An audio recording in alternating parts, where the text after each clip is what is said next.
a.m. and it's Tuesday night. I got my laptop on and I feel alright. I got a few joints rolled and my munch is made. I got my headphones on and I'm closing the door. Don't disturb me. It's time to stand up tall and say some things about the shitty world that we're living in. Boys at Raconteurs News. I say raconteurs, raconteurs, say raconteurs, raconteurs. I say raconteurs news, raconteurs news, raconteurs news. Raconteurs News, Raconteurs News, oh yeah.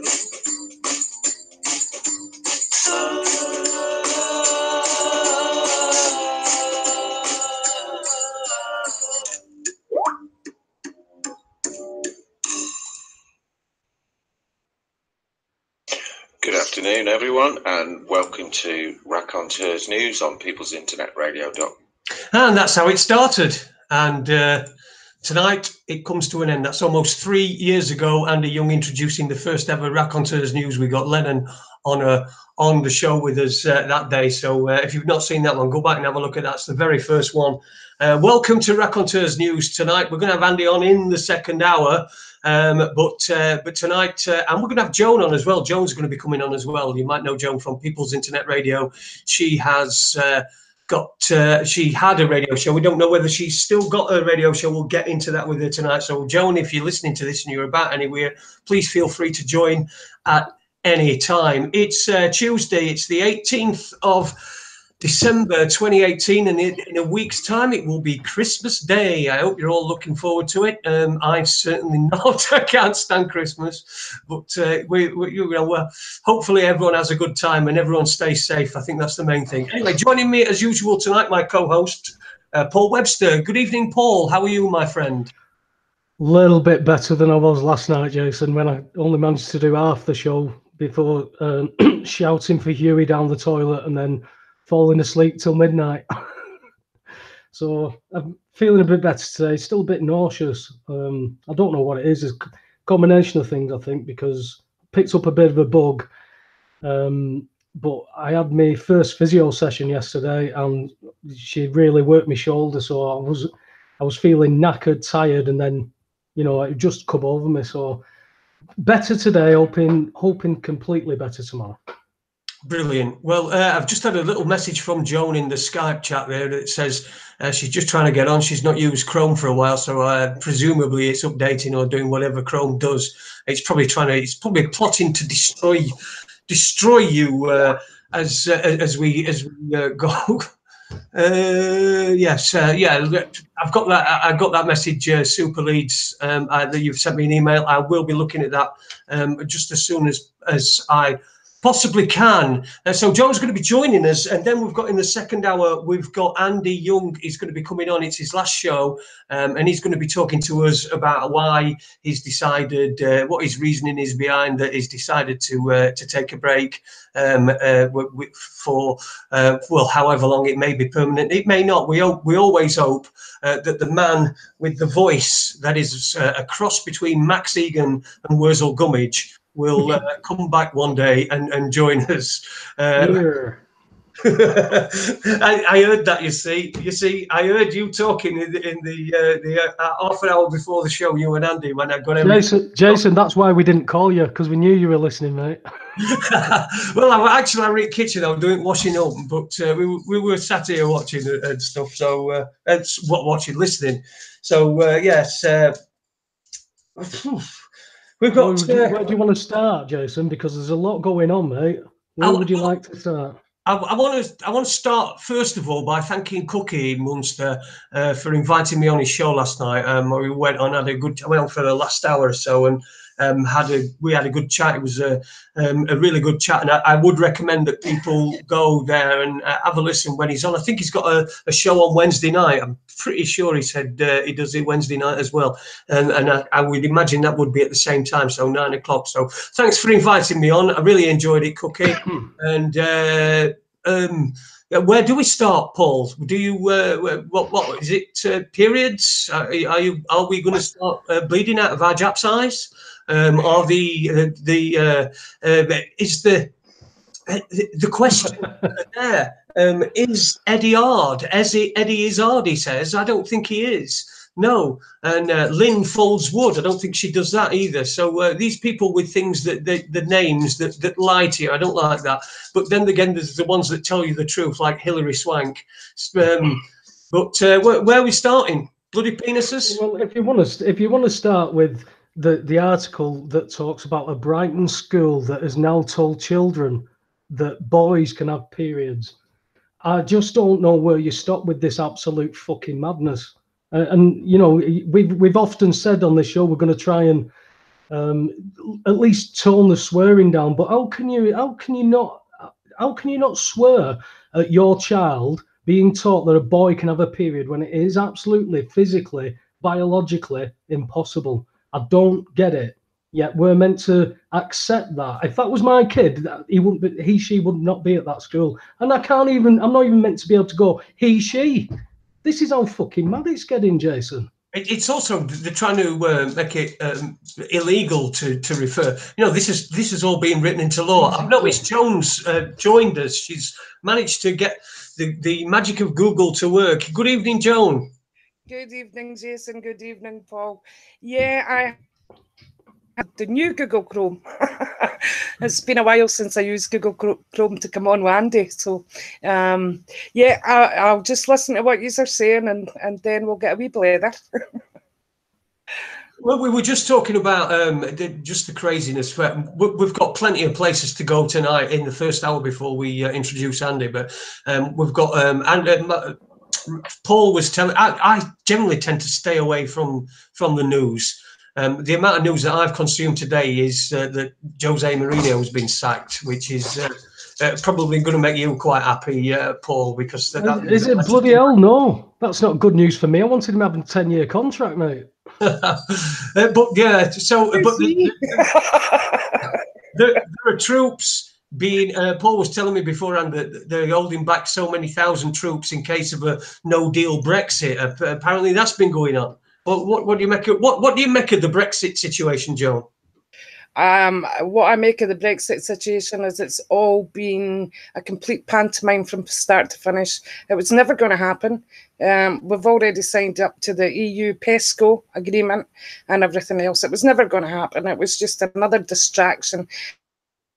Go on with other things that they've implemented in the meantime.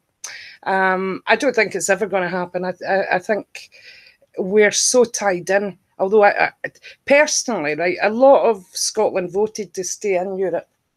And my question was always, do you even know who the president of the European Union is? Most people couldn't tell me, you know.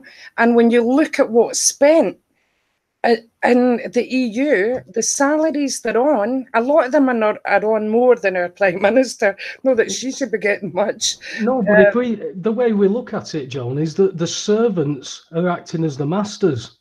Yeah. And, you know, I can't remember where I heard it or read it today, but there was a photograph taken of a Conservative MP. It might have even been a Lord.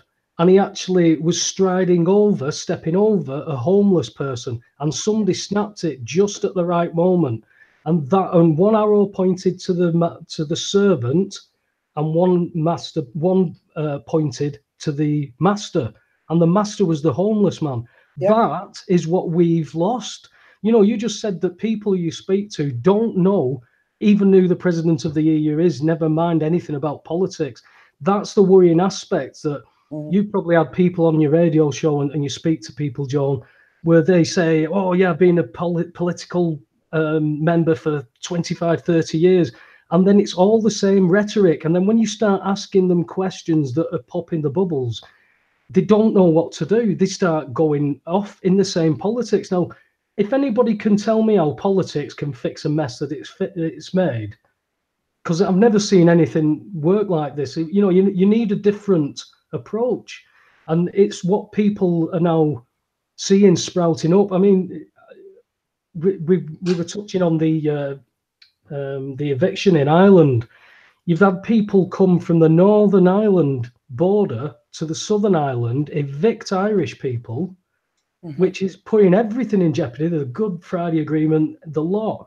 But then the papers are saying that, oh, there's a vigilante group come and beat these security guards up who were protecting this house that they'd evicted these people from. My question is, what are people left with, John? What's the alternative when, if you have property stolen and you go and report it, you need to report it to the police when the police are actually there aiding and abetting that theft? It leaves people with no option but to go bloody mad. Well, yeah, and you're talking about, I've followed that case, Paul. There's a woman called Anna Kavanagh, a lovely old woman who's done a good few reports from the scene. And when you look at how the press are portraying it, as opposed to her real, you know, perception of what's going on, her truth.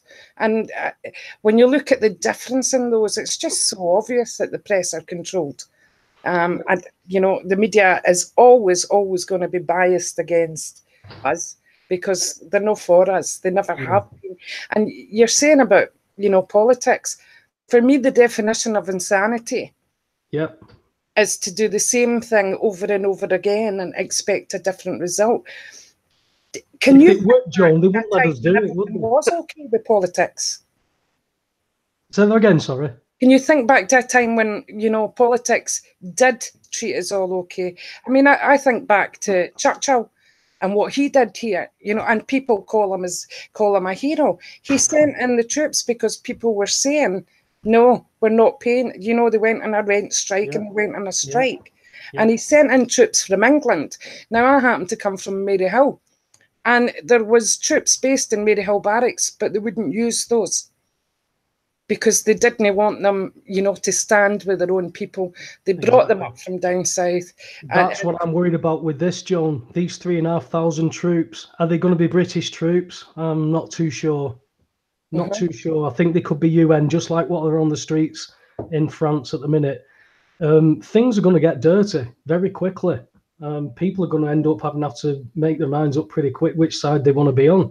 It's because, as we've always talked, John, we know all the physical stuff that's going on, but there's a massive spiritual battle that people are going through because they know good and evil, and they don't know. We seem to be lost. Yeah, you know, spiritually we've lost ourselves because everything's okay. Everything's okay. Oh, you're upset. Go and sit in that corner and create a safe space. That is not. That you're not going to survive. You're dying. The human race is being killed. It's being culled. People think they know good and evil, but they don't. They don't really know good and evil. I mean, all you've got to do is look at how they're manipulated the way Hollywood films, where you always get these Americans and it's all really, you know, it's all glorious. And then there's some bloke who protects president from these horrible people. And, you know, that's how people have been indoctrinated. So, you know, they think they know the difference between good and evil, but they don't. They know the cartoon version of good and evil. Evil has done a very good job of making itself look good. It looks cool. And convincing folk that, you know, they're on our side, you know. And they still do it. Like you're saying, you get these people that they're either Labour or Tory or, you know. And I vote for Labour because my dad did. That's not good enough, Joan, is it? I was highly political for a lot of years. I mean, I was brought up in a very political family. I was even on Question Time in the audience, and my son asked a question. I was the kind of mum that took the kids into the voting booth with me when they were wee, and was told, you can't take them in there. Of course I can. I've got to teach them about this, you know. But then I woke up And I haven't been involved in politics and haven't, you know, put a cross on a paper for many a year, because they're not the solution. The solution has to come from the people. Exactly. How can we have a solution where we go into a box where we can only use a pencil, where we put it into, where we put our ballot slip into another box that we never ever see ever again, and we expect these people to be trusted? You know, there's so much fraud gone on in all elections, not just elections here, all around the world, because it's all about money. And some guy, I think, some guy sent me a YouTube video today with, I think is his name, Tim Fortescue, Lord Fortescue, from 1970, where he said that MPs or civil servants would come and see him, and it could be a scandal, maybe debt or maybe involving small boys, and we would make it go away, because we would register brownie points. We'd register brownie points. We've saved them. They would do what they asked. That is the reason why your politicians do nothing for you. They're too embroiled in their own scandals. It's of course, and they actually think it's normal. They think it's normal for them to be on, you know, £100,000. I mean, there was a Lord somebody again today. There's this. I don't know if you've heard of this, John, but apparently there's this scandal going on at Westminster Parliament at the minute for clocking in. Have you heard about Lord. this? Yeah. And one of the lords was photographed going in at 14:52 and coming out at 26 minutes past 3, and he got 300 quid for that half hour.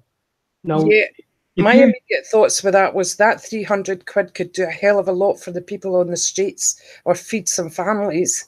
And he's every day, yeah. Yeah, absolutely. And how many of them are in there every day getting 300 quid?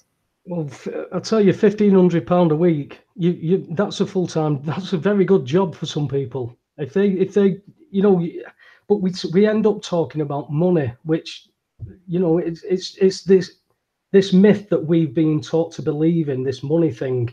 People can't get away from it. I have conversations, John, and even though they're like understanding what I'm saying, in the next sentence they'll say, "Yeah, but I could save this amount of money." No, you can't. I was actually talking to somebody last week that I must give you a link to, who's into the Bills of Exchange Act as well. Oh, that must be a record. 18 minutes. It was me that mentioned it, though. A guy called Ian. Joan, let me just tell you, he mentioned it half an hour before the show. I was listening. But yeah, and more people need to waken up to these things, because you're right, money doesn't exist. It's a myth. It's a nonsense. It's a debt-based economy. However, do, John, is do what we do. I mean, everything's in place. This is the amazing part for all this.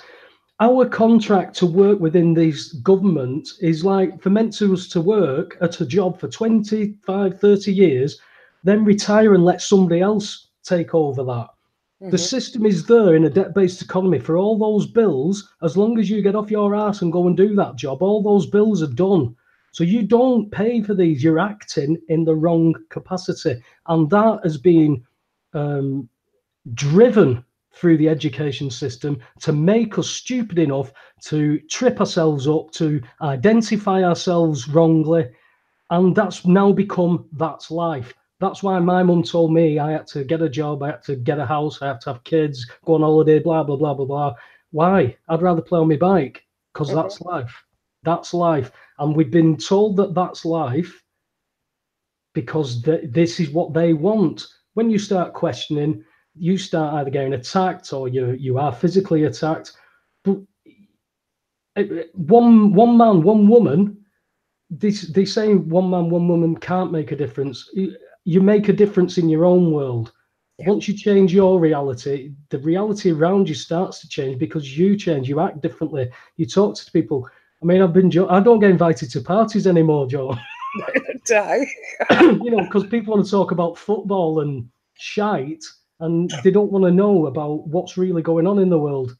You know, but that's fair enough. When I let go of it making me angry that people didn't want to do anything, then I thought, well, you know, fine. I'm not going to keep upsetting myself to try and prove a point to people. That's what used to annoy me about when I was trying to show this information to people. Well, where's your court order? Where's your this? Where's your that? I went, it's not going to quite work like that. So then you called all the names then. And, you know, bills of exchange, John, it's commerce. It's world commerce. You can't get away from it. It's a fact. So it was something I could easily talk about and say, this is what, this works. These people do it. This instrument will dictate what they do with it. This instrument will dictate what they do with it. So all these instruments, without words, without verbal words, you can give an instrument to a company or a bank or a court, and they'll go, I know what to do with that instrument. And depending on what you presented is depending on what you're identifying as. We're not taught that. It's like you taking your kids into the voting booth.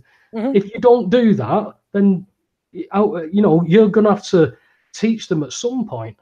But the factor is, then you say you woke up, so now you've got to try and undo what you've taught your kids. Because I had to unlearn everything. Yeah, you're right. And you know, there's part of me, but I didn't know any better, so I don't beat myself up. It's that indoctrination, Paul.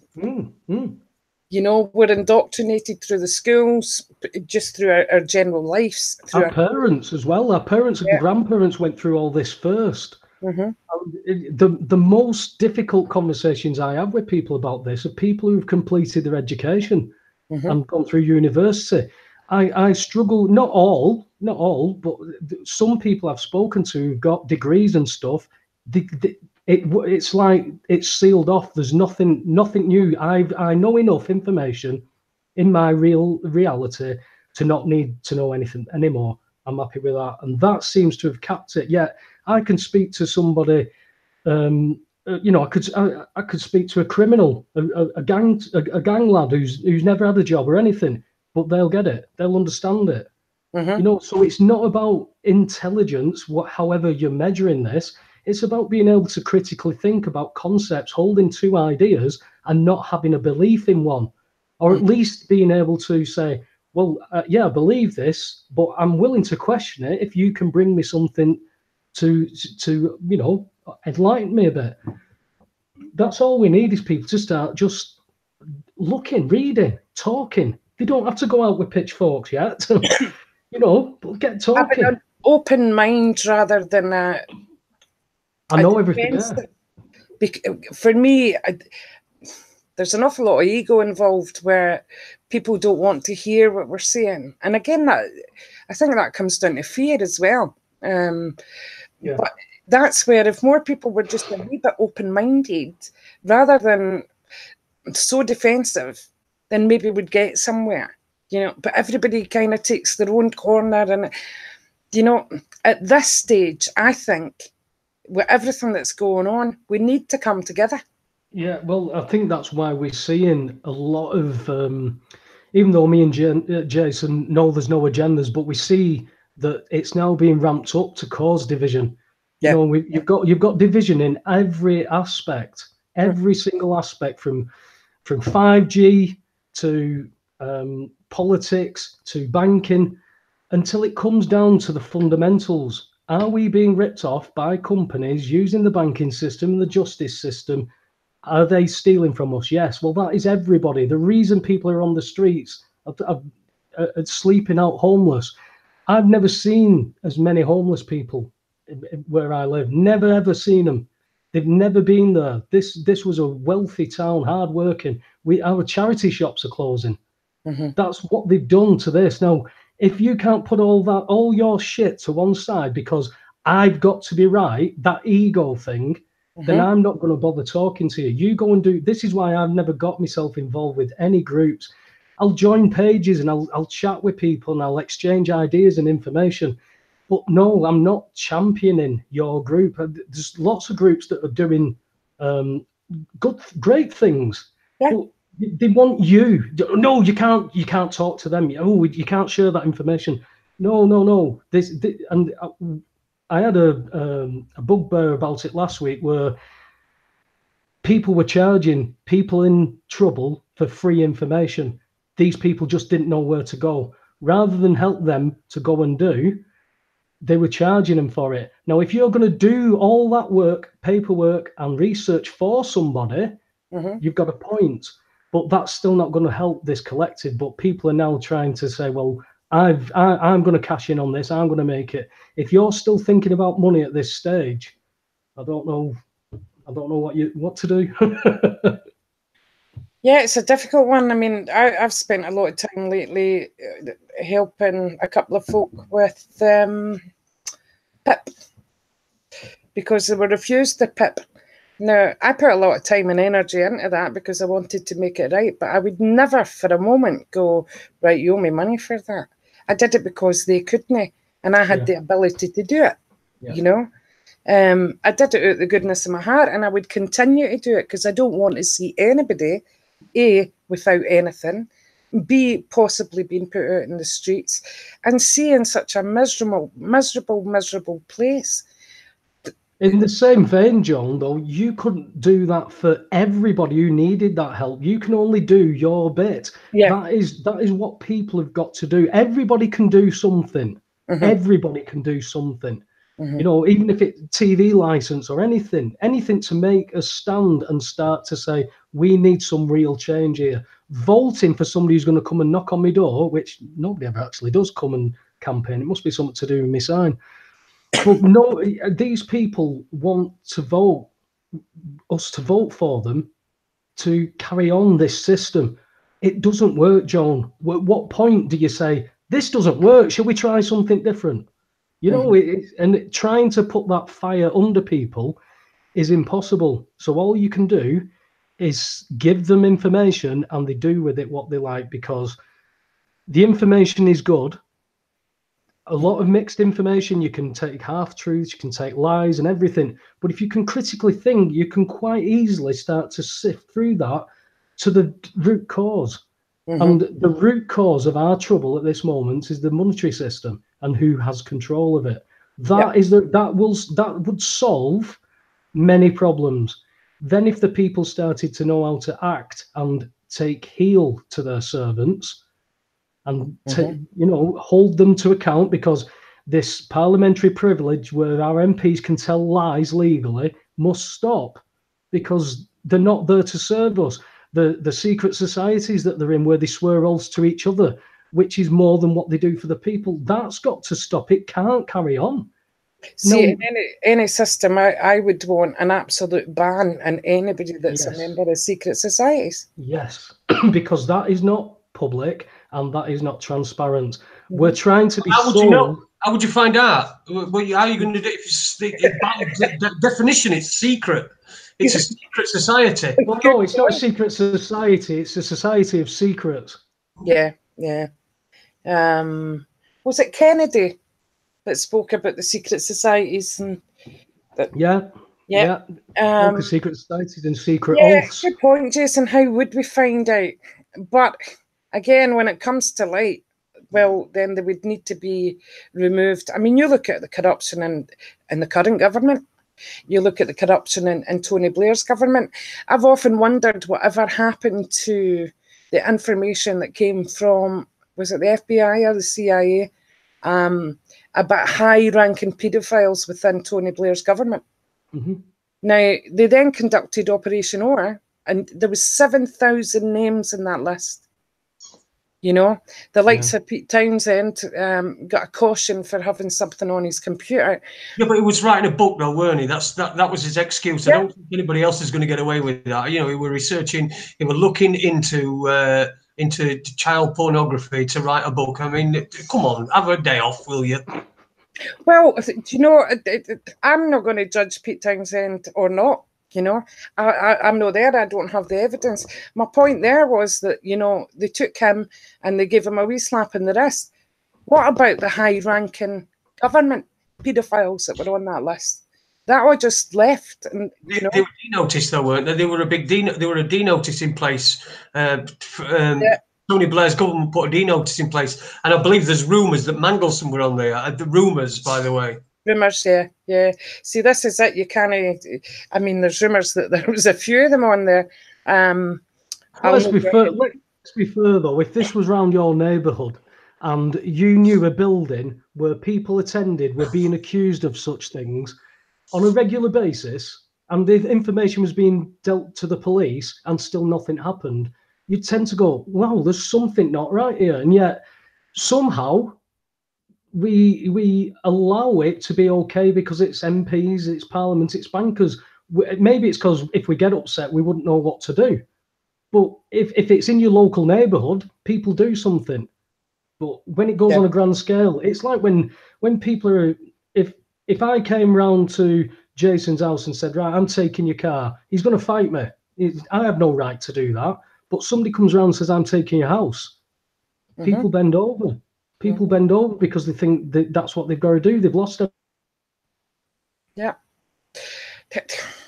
I mean, that eviction that we were talking about earlier, these people have lived in that home all their lives. It's two brothers and a sister. The parents built the home. They had lived in a home in that lands. They've lived in that home all their lives. They're elderly. They're well on.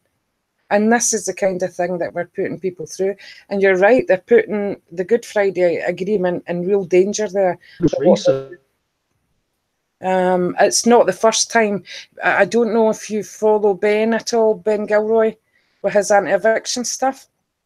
Sorry, John, my computer's just locked up there, so I don't know where we're up to with the conversation. But yeah, I do. I've been watching an interview with Ben on Gran Torino today, talking about these evictions and that. So, well, he did one earlier this year, or he supported people in Balbriggan. Yeah. Earlier this year, and right away when I saw the clips, it's the same people, it's the same guys that are being brought up or brought down from Northern Ireland to do these evictions because their own people won't do it. The British soldiers they're using. Yeah. One's an ex-British soldier. Yeah. I mean, the fact is that Balbriggan one, the elderly fella got punched out. He got sparked out onto the pavement because of these bailiffs, and there's guards stood there doing nothing. It was the same with the eviction on Sunday at the farmhouse. The police, they were scuffling with them on private property, and the police said, well, it's on private property. That's bollocks. That's a breach of the peace, whether it's on private property or not. Police would intervene on that. But until they got off into the public, then they intervened and arrested them. This is, the police have got, and I know what Ben was saying today, he said, people tend to start tarring all the police with the same brush. When he says, I speak to quite high-ranking Garda, he says, you wouldn't believe the support that you actually have, Ben, within the police. He says, you'd be shocked at some of the support you've got. She said, but we're in the same boat. We don't know what to do. It's our houses, it's our homes. So there's going to, they wherever they want to go, John, they're going to fashion this to come out whichever way they want, because they've put people into positions now who are willing to tick a box on a piece of paper that may say £5 million, but it might kill 1,500 people. And somebody will put that pen down and then go to sleep at night because there's no issue with it. They're not doing anything. It's all legal. Somebody writes on a piece of paper, oh, we can do that. Well, you know what? It was legal to kill your firstborn and sacrifice it to Baal at one time. That could have been legal. People they've now pushed this to a point where it's causing this chaos. All these yellow vest things have spread it, even now in Ireland. Now this could be the chaos that they want. Putting army on the streets, causing the chaos, it's going to get dirty. Let's face it, the favourite tool is the Hegelian dialect, isn't it? Yes. We're going to make the most of this in whichever way possible. And that's where, for me, I personally would rather a peaceful non-compliance. Let's stop going to work. Let's stop paying their taxes. Let's stop doing all these things. If we did that for even a short space of time, stop buying their crap, I mean, there's Christmas. How much money is going to be wasted in the next month or so and put people under debt and stress and everything else? Sorry, how much debt is going to be? I know, but you're right in what you're saying, John, because people see it as money and debt. That's how people see it. But people will get themselves into debt, right? Because we're going to talk how ordinary people would talk about it. So they'll get themselves into debt to give Christmas presents out, and then come January, you know, all the sites, they beat the bailiffs and everything. People will be on the, I've got trouble with this, I'm having trouble with that, and blah, blah, blah, because they're trying to do something good at one period of time to make sure the family's, you know, happy and everything, but then they pay for it for the next year, worrying.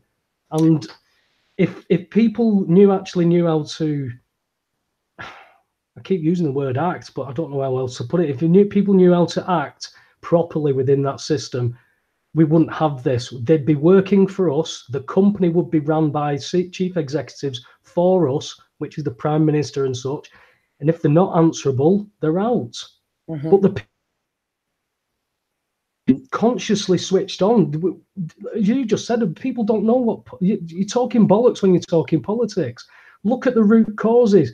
If you think that this country can't stand on its own because we need Europe, when we pay more money into Europe than what comes in, you know, you start balancing these things up because you're talking about money again that doesn't exist. It's an amalgamation of businesses to be run by one consortium, and there's the powers up on the big stages. They're going to vie for control of that world, if you like. So you've got an EU superstate, you've got Russia, you've got China, you've got the American. Now, America is controlled by whatever controls us anyway, so it's going to be part of the EU. Russia may have some other things, but Russia's still, you know, they're all pissing in the same pot, Joan. To differentiate on politics, I think you're driving yourself nuts to try and differentiate all these troubles on politics. Money. That's it. Control of that money supply. Let's print our own notes. Mm-hmm. Let's put our own credit out. Boom, all of a sudden, who's these debts? Who do we owe these debts to in a debt-based economy? The banks can't claim them because the banks can't lend money. Yet the banks are taking people's property, taking people's money that doesn't belong to them. How are they doing that? We're participating in it because there's a power of attorney in your terms and conditions of your mortgage. What is that doing? What have you instructed them to do? How many documents can they execute in your name? Have you transferred the equitable title by your power of attorney to the bank? Mm-hmm. We need to start asking these questions. But just a minute, Webby. I mean, what you're suggesting is that an ordinary person, right, who's got worries of work, worries, they need to know all this stuff. You know, it seems to me that the whole system needs to come down. You can't. I just don't see how we're going to educate so many people that have been conditioned. You need to put people who are educated into the right positions to help these people. So the people who will be in the council should be helping these people. The Section 151 officers should be dealing with all these bills. And then that must come through an education system, Jason. It's not going to happen overnight. I mean, it's took me 10 years to get to where I'm at, and people are telling me things now that are blowing my bloody mind. So people find their own way when they can. But there's a lot more intelligent people, if they had the time to look, would get it. It's just we are kept in that rat race. And yeah, ideally, everybody should know it, how to act. But we wouldn't need to know what instrument this and instrument for that, because your administrators would deal with all that. You would never get a bill. We're acting as administrators. We're trying to sort these bills out for our masters, and it's the opposite way around we should be. But yeah, I think if I got taught bills of exchange in one lesson, it should be on the curriculum. If the boys at Eton are being taught bills of exchange by the age of 11, and they can confirm to me that, how else would we be able to steal all your equity if we didn't know it? So yeah, people should know it. Yeah. But let's just move. I just want to get Joan's take on the yellow vest movement, because it seems to be the hot topic at the moment. There are a lot of people that in different places that are coming together, and there's a lot of mainstream media blackouts of it, from what I can gather, although I don't watch very much mainstream media. But what do you make of the yellow vest thing? Well, I don't watch mainstream media at all, so I don't know how they're reporting it whatsoever. I have followed it and I've been particularly impressed with some there, like Ben Gilroy. It wasn't his list, it was a list that people had done. They had a list of demands. You know, France has a list of demands, although different groups keep giving different lists. I think it's fantastic that people are now saying enough is enough, right? But my concern is, like I said earlier, that those in power, if you like, so-called elite, they're not elite at all, they're evil scum, will use this to further their own aims and, you know, perhaps introduce martial law or whatever. I mean, America has just made it a crime now to criticise Israel. One guy was sacked from his job because he wouldn't sign this. He would not criticise Israel. Now, it was a teacher. It was a teacher. They wanted, I think, they wanted her to pledge allegiance to Israel, and she said she wouldn't. Just to interrupt, we seem to have some breaking news. Belgian Prime Minister's resigned. Oh wow! Who? The Belgian Prime Minister, Charles Michel. Oh, has he resigned? Has he? He's resigned after losing no confidence vote. Oh, Teresa's facing one of those as well, eh?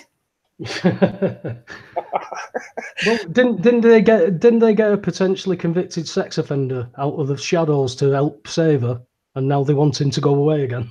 Yeah, he was banned from participating in Parliament while the investigation's ongoing, but because she needed the support, yeah, he was allowed to come back and vote for that one.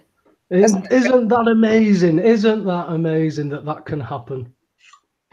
What do you think of the Yellow Vest movement, Jason? Well, for me, I'm just sitting back and watching and seeing what happens. There's no doubt if this is an organic thing, and it seems to be. It seems to be. Well, I don't think that, you know, you're getting small groups like who blocked Westminster Bridge the other day. I think it was Friday.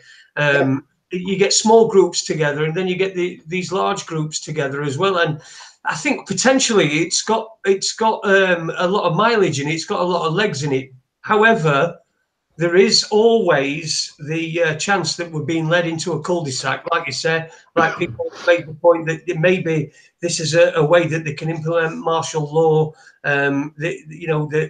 or even pass new laws that allow things to for police, new powers for police. You know, they're always doing this sort of. Police have now got new powers. They can stop you, and measure the size of your knob. It just, it's animated the size of my knob. Oh, sorry, I didn't want to assume. Well done, Jason. You didn't genderize Joan. You're getting with the program. Yeah. So I mean, it's in theory, it's a good thing. In theory, it's how it works out in practice, and it can start off as a good thing and then be hijacked by, you can get provocateurs going in and do it. But the high-vis thing, for me, what happens then when you've got a bunch of people that are wearing high visibility vests because that's what the job is? I was suggesting that I did think about it, and then I thought, well, this is probably would never happen. But I was thinking about trying to encourage people to go to football matches in a high vis vest. Yeah. But then they'd probably get you on nobody would be able to identify a steward. Yeah. And so if anything happened, and you know what it's like. It's whenever people come together and try to make a difference. Like we'll go back. We'll probably. Andy always talks about what he has talked about, and he had experience during the fuel blockades. Yeah. What they did then is they said, "Oh, now there's fuel blockades, so there's no fuel. So there's no fuel for ambulances. There's no fuel for fire engines," and it sort of guilted people into leaving it. All right, we'll stop blockading, and that's just what we do if we just stuck to our guns, which. The French, I mean, you've got to admire the French. Whatever's behind this movement, it's 5 weeks on trot that they've been out, and I suppose they'll be out again this weekend. And it's not just Paris. I've seen pictures. It's all over. Lyon and Bordeaux and all different places. So, and I've got a French football shirt on, just so if anybody can identify that in the chat room, this is my French football shirt on, as a sign of solidarity, and it's got some nice pink IVs as well. So that's my views on it. Well, I don't know. I know Webby's a little bit more cynical. Well, I'm cynical also. The positive I take from it is the fact that there's such solidarity amongst people now to say, no, enough's enough. That's the positive I take from it. Yeah, to see police and firefighters, I mean, some police anyway, particularly not, I wouldn't say the ones in Paris, but on the suburbs, which when the mainstream was telling us it was all about fuel tax, then on all the live streams, you start seeing these lists of demands, and it's talking about the banking system. It talks about usury, to get rid of usury. Yeah. That is massive. That particular cannot be from the system, because usury is, they want usury to go into cashless. That's the transition they want. Now, the only thing that they could then present is, right, well, we're going to use chips. I mean, you've got 50% at least of the Swedish population, I think, microchip now. Is it as high as that, Paul? Eh? Is it as much as that now? Yeah. They're hoping that they're going to be completely cashless by 2020 in Sweden. And they're looking at us being cashless by, I think it was 2025. So the people who are doing this have got points. It's not that they're just running around with not knowing what's going on. They've got points. They know what's going on. They mentioned a paedophile government. So they have an idea what's going on. It's, again, what Jason said about that organic movement. It's great to have this organic movement, but they've no direction. They don't know what else to do other than start to fight with them. And that's what they want. That plays right into their hands. Yes, it does. And so we need something different. Maybe, as you say, come off the streets, don't go to work for a day or so, everybody, and then go back to work and say, right, we want you to come to the table. But then you're going to need somebody to be able to engage with these people at a table. So then you have to start talking, well, who's going to do this? And then you've got all these political parties. No more. You've got to go back to your grassroots. You've got to go back to your own town, get your townspeople to come together and say, look, this is what's going on. We need to have an election to send somebody from this town to go somewhere else. We can't have people covering towns. You've got MPs for certain towns that they don't live in and have never lived in. This can't carry on. That are put there deliberately. Yeah, they're moved deliberately because they're the ones that are seen to have the charisma or whatever to engage people and get the vote. Joan, my MP was Andy Burnham. I was kept away from him for 4 years because I had too many pertinent questions for him, and now he's the mayor of Manchester. But people will support him. People think he's a nice bloke to talk to. I've met Andy, he's nice, and we had some ham sandwiches. You know, if you plant a tree and put a memorial plaque and put some ham sandwiches on, he's there. But you question him about why are the elderly in this debt-based economy deciding between eating or heating when they're not liable for it? You know, I want to ask him those questions, yet people say, well, look, he's given us a misguided bus route. We don't need a bus route. We wanted a train. We used to have a train station. We had 4. But we want, you know, the town has been stripped. Why? Because eventually they're going to shove us all, or the idea is to shove us all into cities and make these, you know, have exclusion zones. You can see what's happened in California. People can't get back to the property in California. They're being stopped, they're being told they can't go. That's land grab. Has that been put in any agenda that doesn't exist, Jason? Land grab. I think there was something called Agenda 21, 2030, something like that. They've all got names out there, but it's ironic that there's a lot of stuff about the California fires, isn't there? That it only really for forest fires it didn't burn many trees and it just burnt houses. And a lot of it was along a route that they want to do to put a new high-speed train. High-speed train. Yeah, and I mean, directed energy weapons seem to be, I can't say definitively, but certainly for everything I've looked at and read, there's been directed energy weapons used there as well. It's actually quite scary when you look into what their capabilities are with weapons these days. That's just the weapons that we know of.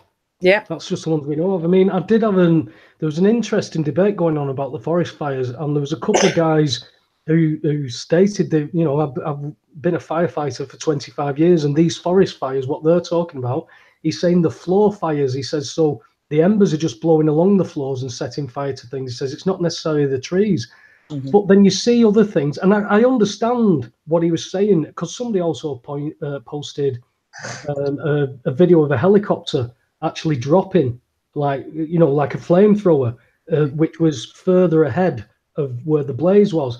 And I understood what he was saying there. He says, because what we'll do is we'll set a fire to burn it out to stop the fire. So it's got nothing. So we've got an area we can control, mm-hmm. and we can burn that, and then there's nothing to burn. So the fire can, you know, it was, so I understood that.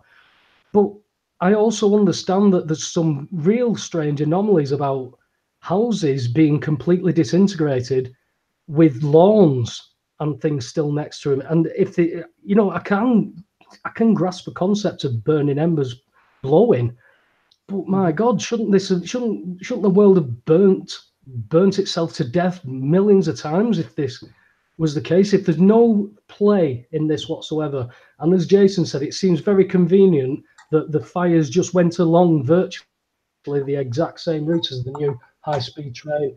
And you've got it in this country now. They want to build a high-speed train. They were digging up cemeteries, something like last month or a month before, up Leeds way for this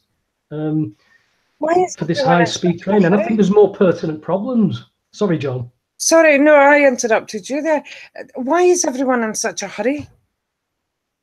Because we're on hamster wheels, I suppose, you know.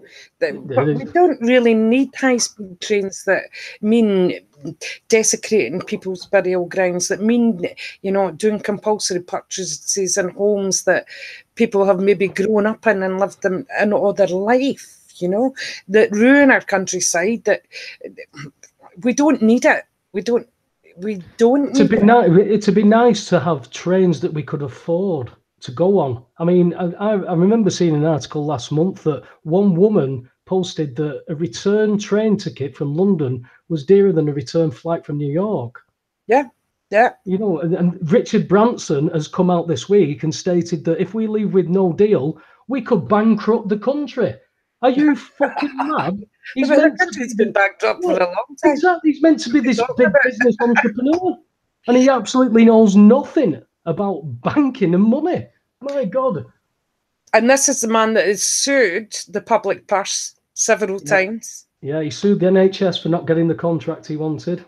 Yeah, yeah. You know, well, Richard Branson's a cunt, isn't it? I mean, that's simple as. You don't become a billionaire without being a cunt. You simply don't.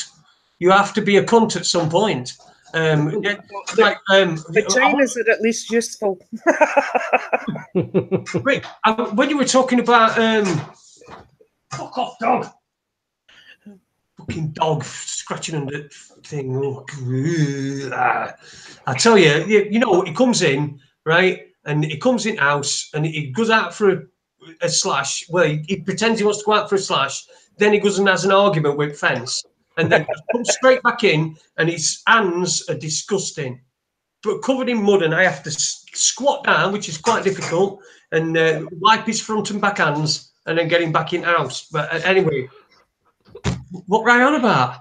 I don't know, but dogs have hands in Sheffield, do they? We were talking earlier on about they've just had a pay rise, hasn't he? Jean-Claude Juncker, the EU president, he's just had a pay rise, which means that his pay is now €37,500 a month, which is not bad going. So it's no wonder he's pissed all the time, because if I were that much money, I'd be pissed all the time. That's exactly right, because that's just made sense why he fell down them steps this morning. He's celebrating. There's been a few incidences now where he's obviously been under the influence. Well, would the Scottish people like him to rule over him? Well, I can't speak for the Scottish people, but well, they'd probably just party with him, get the rounds in. Oh, God almighty. I mean, I saw there's a couple of Scottish politicians in Parliament talking about Brexit, and they obviously said, you know, we all wanted to stay, blah, blah, blah, and now you're dragging us out of Europe. but we want to stay. And the same rhetoric, it must be like just sitting, like if I was to go to Scottish Parliament, it's the same. You know, it's the same bullshit, it's the same rhetoric, and it doesn't matter. And it's, you know, oh, my esteemed colleague or my right honourable bullshit. This has got to stop. These people are killing people, and, you know, we're kept far too busy to worry about other people until it happens to us or ours. And then it's a big, you know, that's a massive slap in the face, that. Yeah. I mean, you're right. They're killing people in many ways. This universal credit rollout, and I've spoken about that a few times. What they're doing with that, they're putting people in extreme dire circumstances. People are getting behind with debt, you know, rents and everything else. So some of them are going to lose their homes. Now, look at it out there. It's freezing, it's Baltic, and people are having to sleep out. Should never happen in a wealthy country. Should never happen. You know? Exactly. Should never happen anywhere, really, should it? I mean, there's enough No. room. As Adi says, this world's for everybody. It's not just for a few people, for the chosen few. As Adi used to say before he turned all, he went back on himself and decided we weren't going to do any more radio shows. But yeah, he's. Listen, Joan, before we get to the break, which is going to be happening in just a second, why don't you tell us what's going on with your radio show? Are you still doing it now? Because we got a bit confused here. No, Fairport, who produces for us, hadn't been too great, so we decided we were going to take a break. And we're not doing it for now. We're just going to take a break and maybe look at it again in the new year. I'm actually learning to do the production side myself, but it's going to take me a wee while because I'm not that technical minded. However, I'm hoping to be up and running with it and playing about with kind of early New Year. So fingers crossed. I do tend to go on with a woman called Teresa Sterling. She does incredible work up here. She's fought against the bedroom tax. She goes and helps people, you know, with their universal credits and their PIP assessments and everything else. Has been through the court system and was actually evicted, but stood her ground and everything. So I tend to do a show with her on a Tuesday for the moment. But like I say, our own show, we're not going to be looking at that again until the new year, and we'll take it from there. I just love the likes of yourselves and Andy and the people that are willing to get on the radio every week and put themselves in positions. Hey, it can be tough at times, when we get a lot of stress from various things. So I just really admire, and that's why I wanted to come on tonight, because I think what I'll do is I'll bow out so that Andy can have his swan song. But I wanted to come on. No. We want you to stay. We want you All to right, stay. right. Well, I'll No, leave it till please. he's on then, and I'll say it to him, because Andy, the massive influence on me as far as radio and everything was concerned. I've been listening to him for years, so I really take my hats off to you guys that are willing to do this week in, week out, and put yourselves in a position, because, you know, we put our opinions out there, we're going to get attacked at times, you know. We can deal with that. We're big lads, us. We're big lads. Well, yeah, but that causes a wee bit of stress. I mean, I've not had an awful lot of it, but then, well, I tend to argue with people. I accept that everybody has their own right to have their own opinions, you know. I've also learned, it's been a hard lesson, but I've also learned that I can't just make others see what I see, you know, or understand what I understand, you know. Let those who have eyes see. Yeah, absolutely, Paul. I mean, I used to kind of ram it down people's throat, you know. Been there, Joe. Been there. Right, anyway, I'm going to play a record, and then in the second hour, Andy is going to be here. So for his final, and because it's his final show, he's been allowed to bring in games as well. So we'll see what he's brought. I hope it's Buckaroo or Rock'em Sock'em Robot. But we're going to play a record, and we'll be back in 3 minutes and 51 seconds. Here's Heath. Okay, right. I love these songs as well.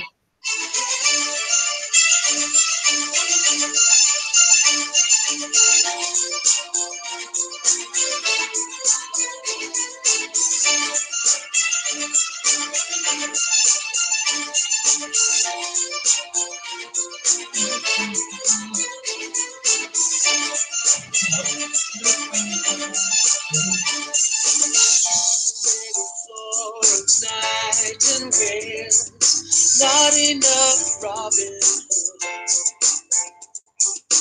Too many halos, not enough heroes coming up with the goods. So you thought you'd like to change the world, decided to stage a jumble sale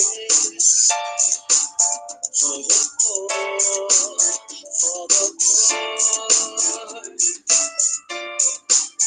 So you thought you'd like to change the world, decided to stage a jumble sale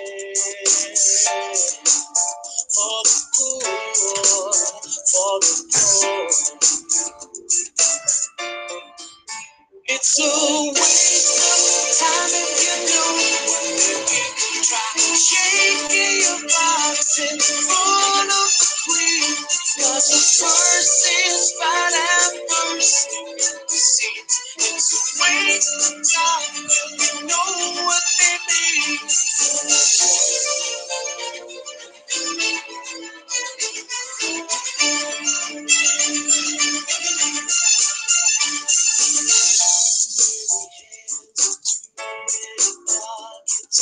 Not enough hands on heart. Too many ready to call it a day before the day starts. So you thought you'd like to see them heal. Got blue beat at the stage and appeal for the poor, for the poor. So you thought you'd like to see them heal. Got to be at the stage and appeal for the poor, for the poor.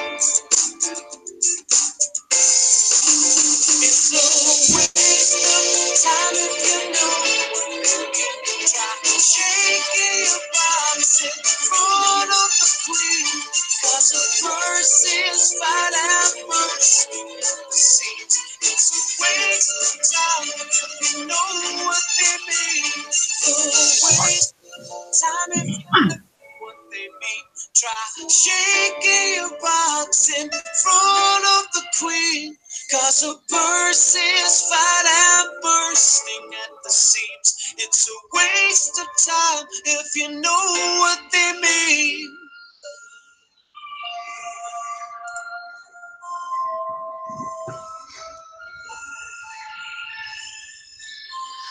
And we are back on Raconteurs News this Tuesday evening. It's the 18th of December 2018. We're nearly at the end of the year. We're nearly at Christmas. And this second hour is just going to be something so relaxed. It's Andy's final show. And just a second, Heath sent me this, especially for this occasion tonight. So I hope you can hear this okay. So everybody, listen to this.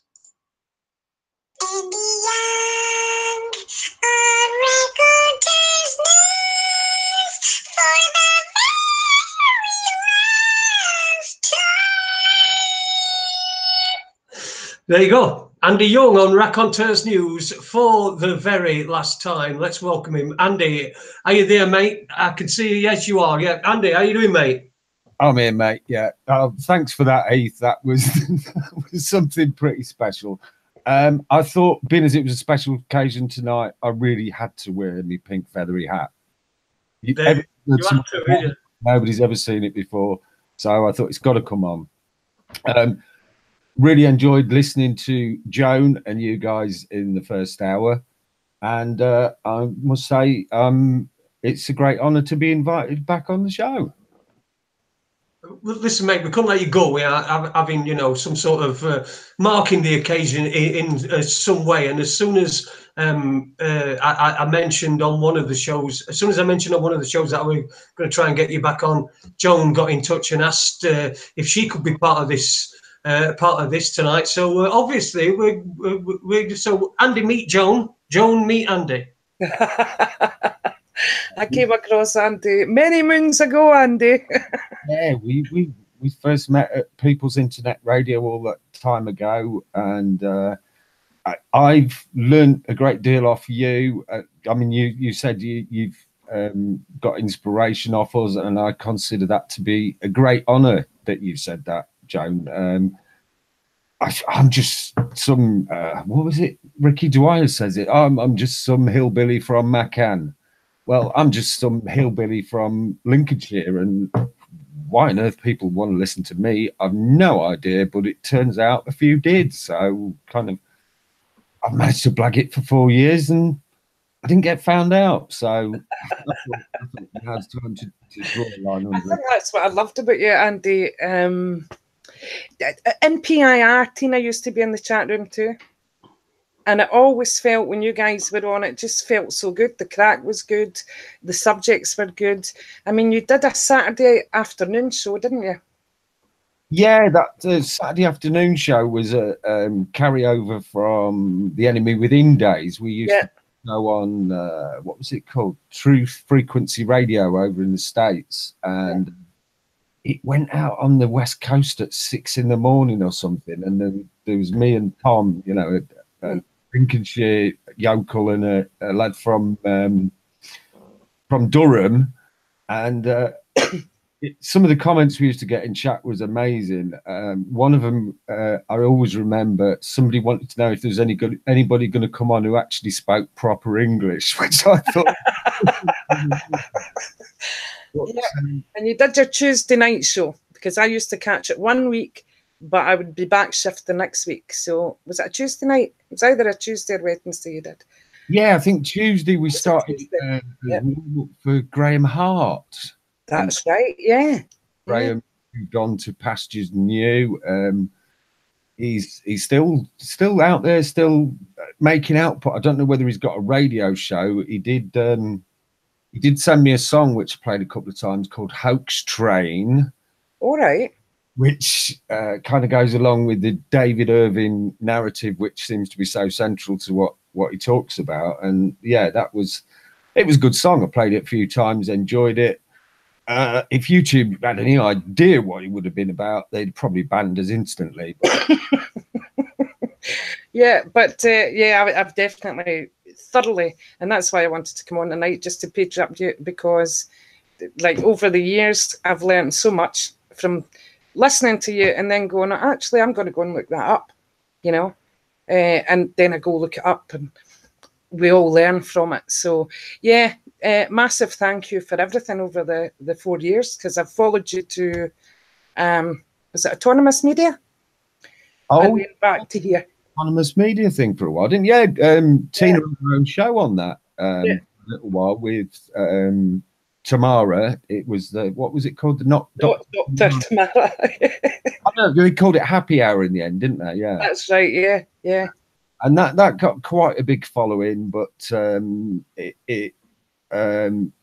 wasn't really happy about doing it. She kind of got her arm twisted in the end. It was too much for her, so she backed off, and can't blame her.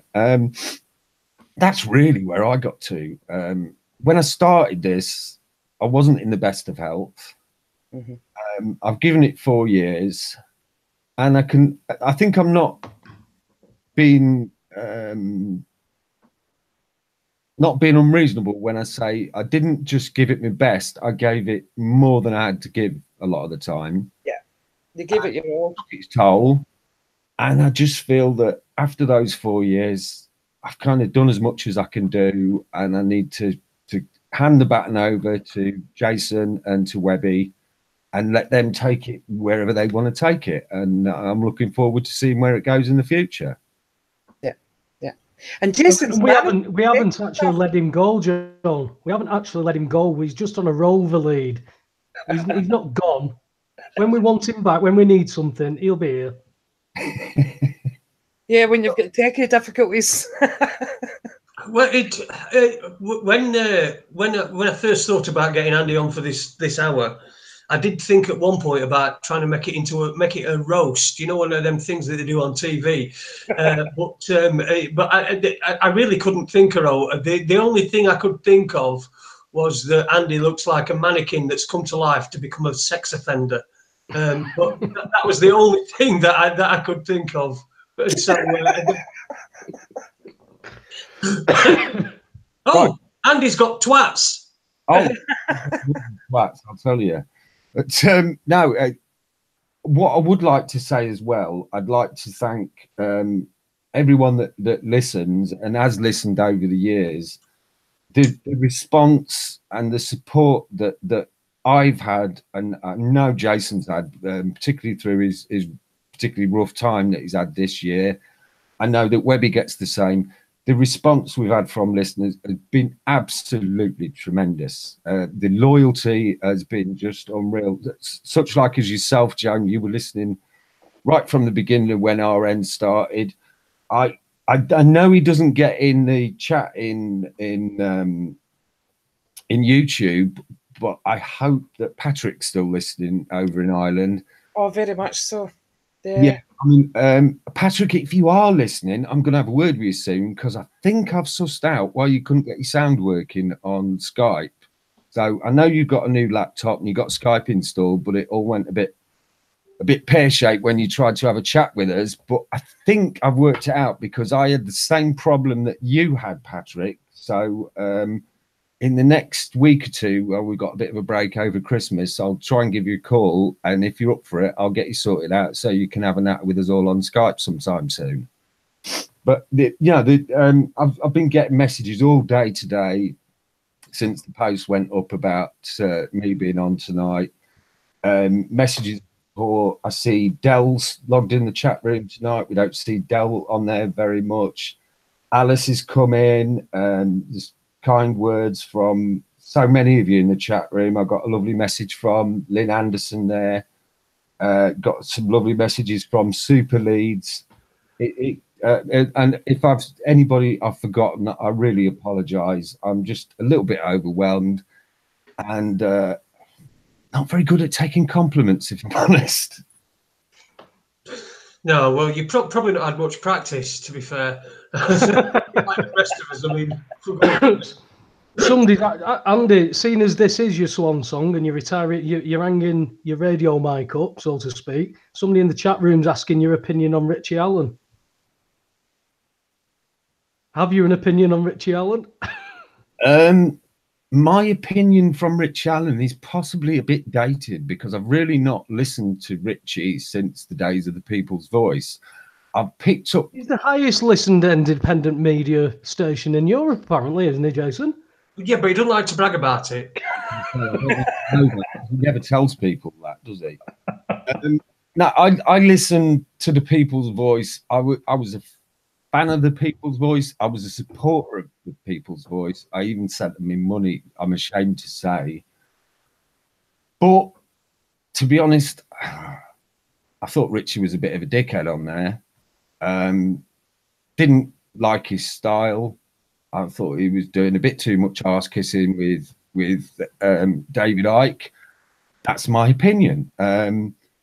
I'm sure he's quite a nice bloke. I actually appeared once on the same show as Richie, and that was a show we did. Tom and I got invited to be on People's Internet Radio before we actually joined them, and we were on for the first 2 hours, and then Richie was on for the third hour. So we've been on the same billing. Never actually spoke to the guy. I'm sure if I met him, I'd probably love the guy, but I haven't met him. I've just heard his radio output, and it kind of grates me a little bit. But you know, horses for courses. Like, say to people who say, "Oh, you should do this and you ought to do that, and you don't do this." And well, if you don't like it, don't listen. And I don't like Richie particularly, or I don't like what Richie does on the radio, so I don't listen. No problem. So you're a bit unsure of him then? He's just not my cup of tea. That's all. I'm obviously there's a lot of people really rate what Richie does, and that's great. Jason, can you put Andy's sentences about Richie Allen? Can make that more concise? What? Excuse me. Well, I cannot be accused of any anti-Richie Allen stuff, right? I sometimes listen to Richie Allen if I'm washing up in the kitchen, or perhaps when Hoover's on, I'll listen to Richie Allen on my TV in my kitchen. But you know, it's from a commercial radio background. In case anybody ever knew, he is, and he says it every single time. They don't brag about it, but it's the most listened to, verifiably, the most listened to independent radio show in Europe, and all this sort of thing. Now, and it does seem everybody who's a guest on his show is terrific. You should check out the website; they're great. You've got an open door to come back at any time, and I mean that. I mean that a lot. It just seems a little bit too headed towards being mainstream media, which we listen. I've been on game shows. I've been on Weakest Link, and I went on Golden Balls, and I've been on, and you know the things that they do, and you think to yourself, well, why are they doing it like that? And they just say it's a TV thing. And I think that's like the mainstream media training he's trying to make a mainstream media show with that's I wouldn't say mainstream media live, because it does cover some good subjects. Like you say, Andy, his style, and he probably thinks my style's crap, but it is. But then again, I'm just a bloke in my bedroom in my house, you know, so. You know, just talking crap on internet, which is essentially what he is. But you know, he's obviously had a lift up, he's had a hand up with his association with David Icke. I know that association's been severed now, but you know, he's had that advantage over a lot of people. So that's my opinion. But I do occasionally listen to the odd interview, but I do get a little bit. You know, I keep thinking, why aren't you asking that? Why aren't you asking that? Why are you now? You know, I listened to a show last week, Jason, and I forget who he had on now, but he was talking about, this woman was talking about an awakening. And it was when Bush died. The one who come out and blew the whistle on him being a paedophile, Kathy O'Brien. Brian. Yeah. Kathy O'Brien was on it, and she was saying, it's just amazing time, because you can just see this massive awakening. Now, Richie Allen, for every other show I've heard, there isn't this mass awakening. I look round and I don't see it, and this isn't happening, that's happening. As soon as she said it, she went, I know, I'm seeing it as well. And I'm going, wow, something's being changed here. Yeah, I think I've listened to 2 of his shows. Now, I'm an avid radio listener, as you'll have noticed, because I'm tuned into as many shows as I possibly can with you guys. I go into People's Internet Radio, I go into People for People Radio, I tuned into Hairy Cookie Monster last night. I'd much rather do that, because I don't do television at all these days, very, very occasionally. Like when I first broke my shoulder and I was feeling sorry for myself, I was sitting watching telly thinking, what am I doing?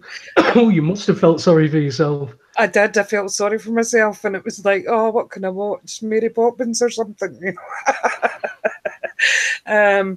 But I've only ever listened to 2 of Richie's shows because it was the content and the guest that I wanted to hear, and I have to say it didn't really entice me back. And I don't know if the difference is, like Jason just said, that commercial side. Yeah, like none of us are here for.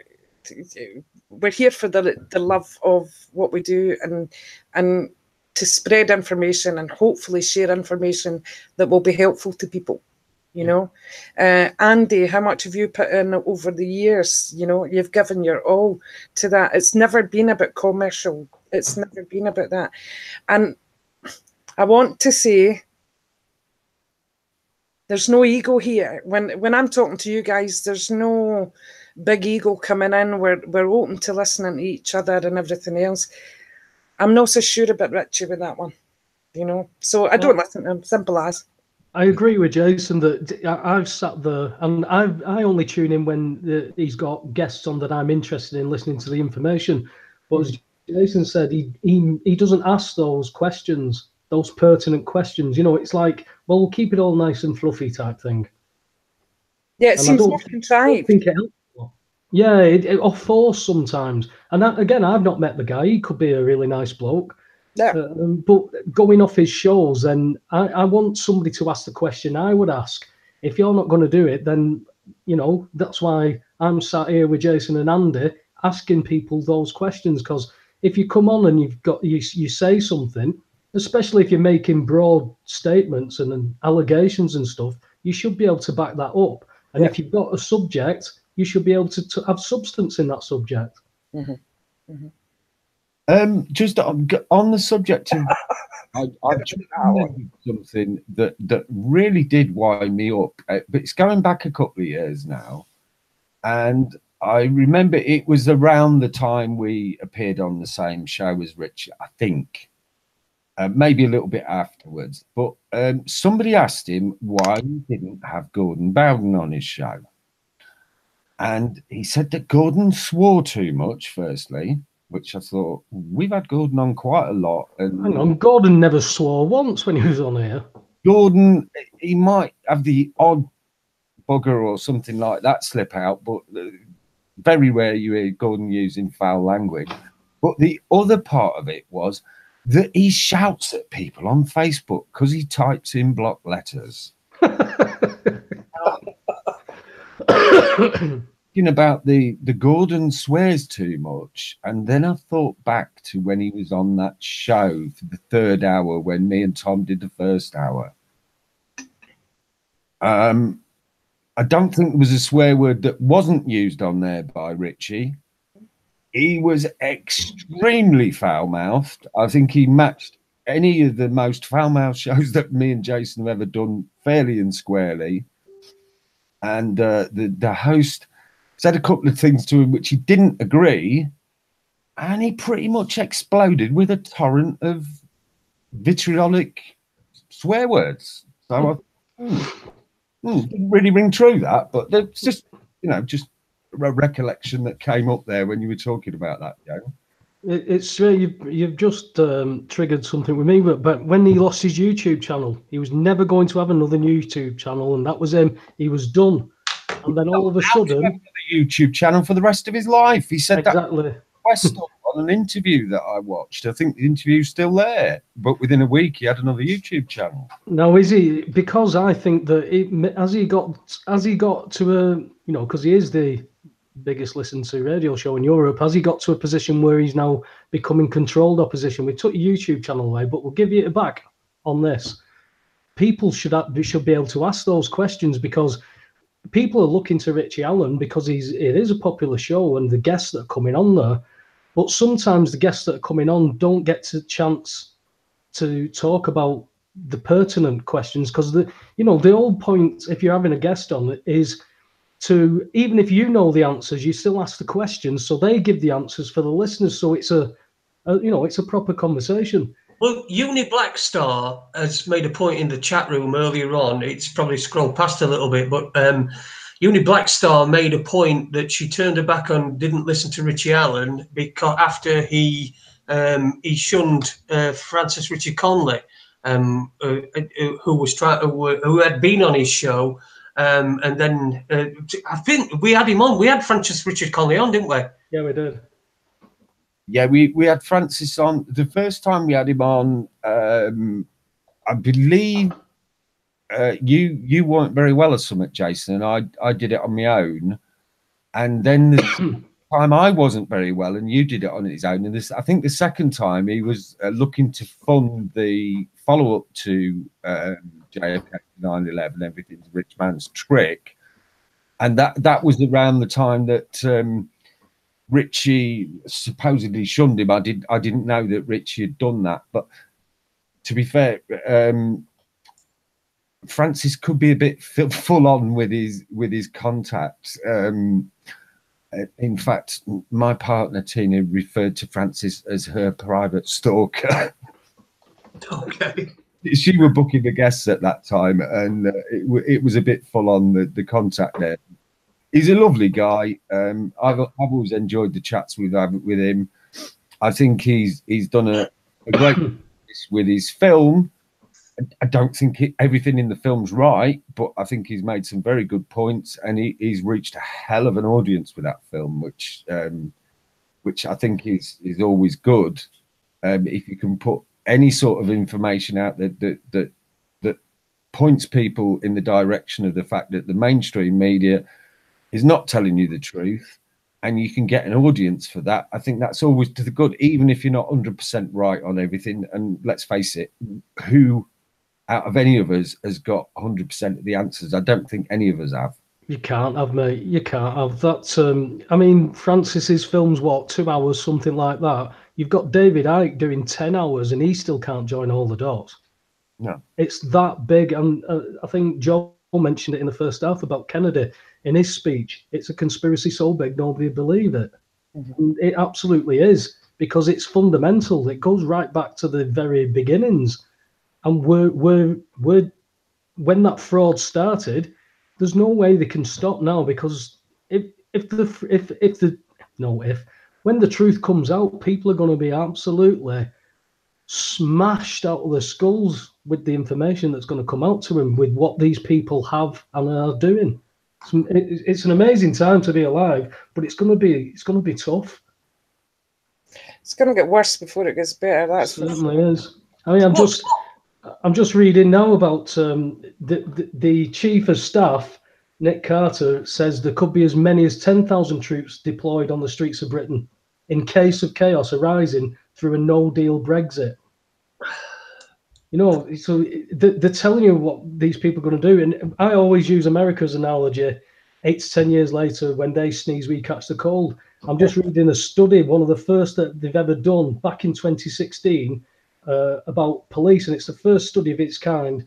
Shows 55,400 people was hospitalized or killed by US cops in 1 year. Now that militarization is coming here. Yeah. I remember when I first went to America, I was 16. So what are we talking, 1976? And I was absolutely horrified when I stepped off the plane and you know, through the airport, and here's all these cops with guns. I was like, what's going on here? Don't like this, you know. But talking of the message getting out, have any of you seen the Great British Mortgage Swindle yet? No, I've been waiting 9 years for it. Well, it's a funny thing, Joan. I went to the premiere of the Great British Mortgage Swindle about 2 years ago, I think it was, in Nottingham. So, but it appears it's been re-edited, recut for showing to, if you like, a more mainstream audience and also a worldwide audience. Yeah. I thought it was a great film even then. Right. I think it's going to be miles better now. I'm looking forward to seeing the re-edit. Yeah. I'm sure if you guys could get Michael back on again, it'd be well worth a show, that one. Well, I've spoken to Michael Adira, and he said, yeah, that would be great. I'll get in touch with Michael and sort it out. Obviously, with Christmas now, so... but they're definitely up for coming on. But Chris Jones from Beat the Banks and the Bailiffs said that there was going to be a showing possibly in Manchester, and he was going to let me know when there was tickets. So if and when that comes about, I'll certainly put it out. The initial print of the DVDs apparently was all pre-ordered. Teresa, that I'm going on with later, has actually ordered 5 copies, so one of them is mine, and I'll pick that up on Tuesday. So it's certainly done well if the first, I'm saying printed DVDs, but if the first batch of DVDs were all ordered from Amazon, that's certainly a good thing. So I'm looking forward to seeing that. I'm looking forward to... I think of it, but the reason I kind of went for that premiere in Nottingham, because it was there was a really special moment that occurred for me there, not from an ego point of view. It was the first time I was recognised in public for doing it, which was kind of quite astonishing. But it was a very special moment for a different reason. I was stood outside talking with a group of friends in the break, and we were having a smoke. And this guy, who I don't think I'd ever met before, I don't think I'd ever spoke to him, no idea who the guy was, ran up to me and said, "Are you Andy Young off the radio?" And I'm like, "Oh shit, yeah, what?" And he just went, "Oh no." He said, "I want to thank you." I said, "Oh, what for?" He said, "The inclined bed." And I went, "Oh wow, you've got some benefit from that." And he went, "No, not me, my wife." And his wife had been suffering with MS for many years. And he told us that before they inclined the bed, she had to carry a bag full of meds that she took every week. She was in constant pain. And I think she was either in a wheelchair or walking on crutches. And as a direct result of inclining the bed and nothing else, she'd thrown away her meds. She no longer had any pain, and she went to the gym or swam every day. Fantastic. I said to him, I said, "Well, it's no good thanking me. You want to thank Andrew." And synchronicity of all synchronicities, I'm here for my swan song. Guess whose birthday it is? Andrew Thatcher. So if you're listening, Andrew, just meeting you changed my life beyond belief. If I hadn't been doing the radio show, I would never have met you. I'd like to say a big thanks to Big Dave, who pointed us towards Andrew. I think we've more than returned the favour for Dave. But that's something I really wanted to touch on. The experience over these 4 years, the listeners have been incredible. But the people I've managed to talk to and meet, and in some cases become friends with over this 4 years, it just blown my mind. Tina said to me, "Who are you going to say was your favourite guest?" And I said, "Well, there is nobody else. It's Andrew." Andrew. And I do hope that you guys will now and again get Andrew back on, because I know he's made a big difference to Jason's life. I know Webby's inclined his bed recently, he did tell me. Have you started to feel any benefits yet, Paul?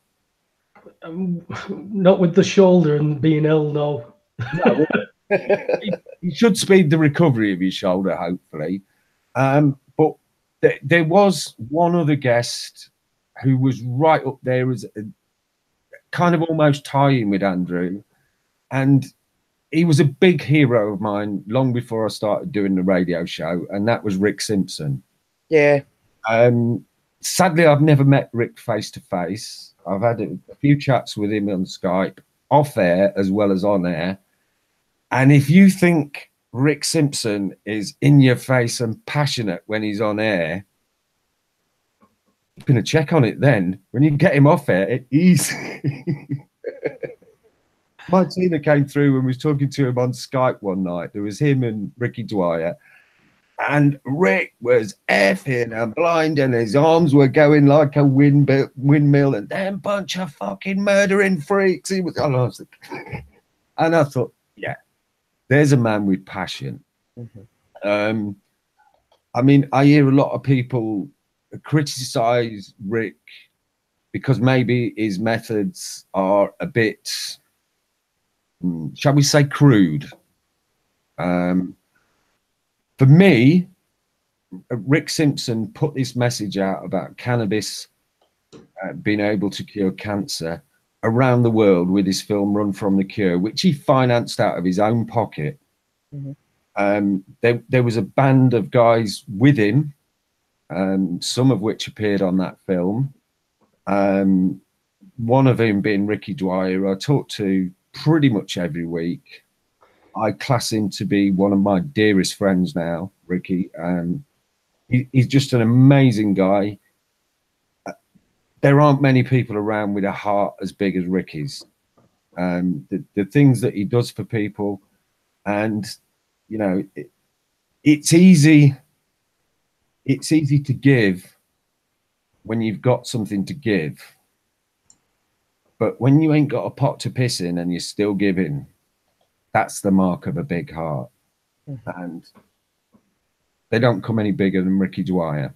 So, and I'd never talked to Ricky on air. He always said he'd love to do it one day, but he kind of a bit worried that he might kind of lose control of himself and get a bit emotional.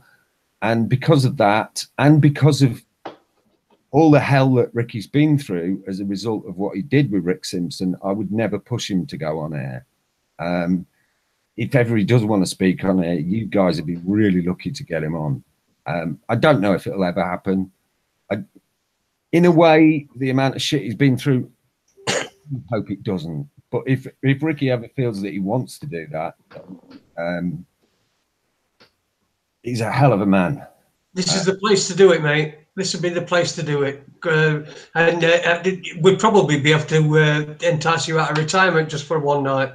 That, definitely. Yeah. I did tell you we only had you on a bungee, and